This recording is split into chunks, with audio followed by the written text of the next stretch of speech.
Di dalam materi hipotesis penelitian, kami akan menjelaskan mengenai pengertian hipotesis penelitian, jenis-jenis hipotesis, dan manfaat hipotesis dalam penelitian.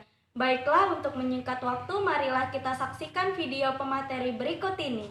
Hipotesis atau anggapan dasar adalah jawaban sementara yang masih bersifat praduga karena masih harus dibuktikan kebenarannya.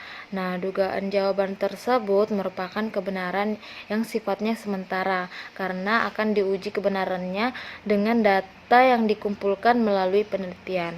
Selanjutnya, pengertian hipotesis menurut para ahli. Yang pertama itu menurut Profesor Dr. S. Nasution.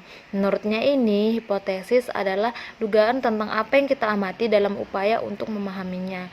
Yang kedua itu menurut Simon. Menurut Simon, hipotesis adalah proposisi atau dugaan belum terbukti bahwa tentatif menjelaskan fakta atau fenomena, serta kemungkinan jawaban atas pertanyaan-pertanyaan penelitian. Yang ketiga itu menurut Erwan Agus Purwanto dan Dia Ratih Sulistiastuti. Nah, menurutnya ini hipotesis adalah pernyataan atau tuduhan bahwa sementara masalah penelitian yang kebenarannya itu masih lemah atau belum tentu benar sehingga harus diuji secara empiris. Yang keempat itu menurut Mundilarso. Menurut Mundilarso, hipotesis adalah pernyataan yang masih lemah tingkat kebenarannya yang masih harus diuji dengan menggunakan teknik-teknik tertentu. Yang kelima itu menurut Kerlinger. Menurut Kerlinger, hipotesis adalah pernyataan atau dugaan hubungan antara dua variabel atau lebih. Sekian dari saya. Baiklah, selanjutnya saya akan menjelaskan mengenai jenis-jenis hipotesis. Pertama tuh hipotesis penelitian. Hipotesis penelitian ialah sebuah dugaan yang tidak membutuhkan uji statistika, karena tujuan dari hipotesis ini adalah untuk mencari jawaban pada suatu masalah yang sedang diteliti sehingga tidak membutuhkan uji statistika.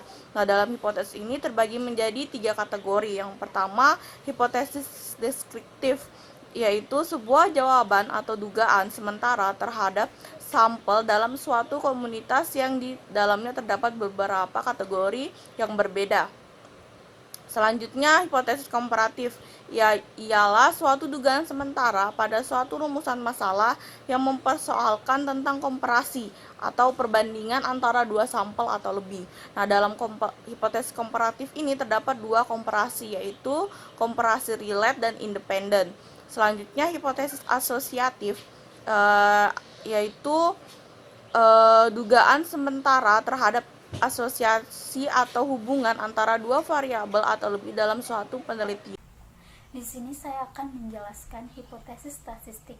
Hipotesis statistik merupakan salah satu dugaan yang digunakan untuk pengujian analisis yang menggunakan sebagian data dari keseluruhan data. Dengan begitu, hipotesis yang digunakan adalah metode statistik inferensial.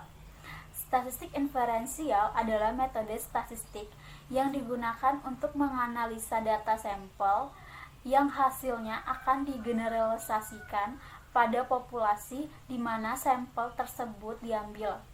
Hipotesis memakai dua variabel atau lebih. Hipotesis statistik dapat dibagi menjadi dua bagian, yaitu hipotesis nol atau kosong yang dapat menerangkan atau tidaknya perbedaan antar variabel.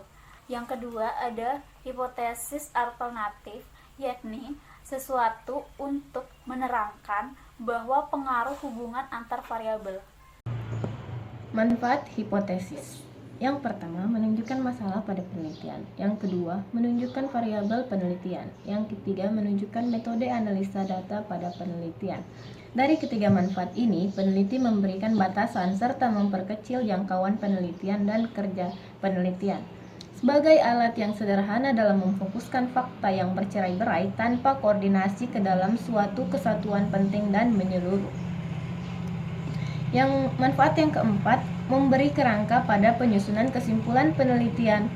Manfaat dari hipotesis lainnya dalam melakukan penelitian adalah sebagai langkah untuk melaporkan kesimpulan. Kesimpulan didapatkan setelah melewati rangkaian panjang penelitian secara lebih detail dan rinci. Untuk mendapatkan kesimpulan yang akurat, diperlukan ketelitian dan fakta yang terjadi berdasarkan penelitian. Karena hasil dari penelitian ini akan diangkat menjadi fakta dan bukan lagi hipotesis yang berarti hanya jawaban sementara sebelum melakukan penelitian. Itulah beberapa manfaat dari hipotesis yang banyak dimanfaatkan oleh peneliti untuk mendapatkan jawaban yang pasti antara teori dan praktek. Karena jika masih berdasarkan hipotesis sendiri, maka jawaban masihlah bersifat sementara dan belum dapat dibuktikan secara praktek hasilnya apakah sesuai dengan teori yang dikemukakan. Sekian materi hipotesis penelitian yang disampaikan oleh rekan-rekan saya. Apabila ada kesalahan dan kekurangan mohon dimaafkan. Billahi taufik wal hidayah. Wassalamualaikum warahmatullahi wabarakatuh.